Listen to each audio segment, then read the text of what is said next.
Hello guys, welcome back sa aking FB page and YouTube channel. Ayun, ngayon ay magdi-DIY tayo ng candy box. Yun. Ang tawagin nila ay candy box, yung lagayan po ng mga iba't ibang uri ng candy. Ano po? Ang gagamitin nating materyales ay syempre clear glass. Ang kapal po niyan mga kababayan ay 1/4. Yun, no? Makapal na po yan, no? At ito ang ating mga gagamiting tools.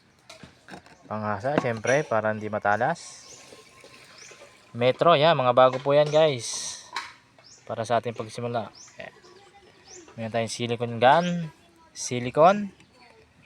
And then pliers. Yan, ito. Bagong bago din to, guys, oh. Biro lang. Luma na yan, guys. Bukas pa tayo bibili. Hindi pa tayo nakabili ngayon. At syempre, cutting glass. Carbide cutter. And then diamond cutter. Ayun, oh. K-Star glass cutter. Ayun, Hello guys, magandang hapon. Ito na yung ating ginawang candy box. Ayan. Bali 5 pitak siya, no? Taas at baba.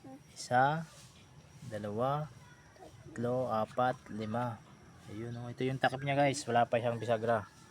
So, hindi pa siya tapos. Ayan, ginanda natin yung takip. May design yan, guys, oh. Chinese bamboo. Hindi ang sukat niya ay pakita ko sa inyo yung guys yung sukat. Ito mga tutok mo.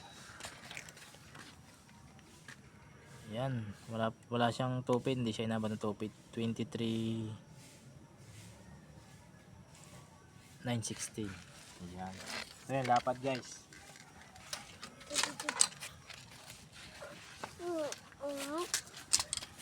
Lapad naman niya ay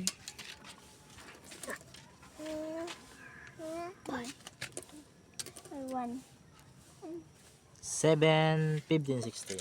And then yung height,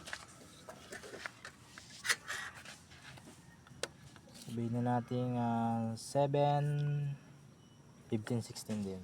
Yun.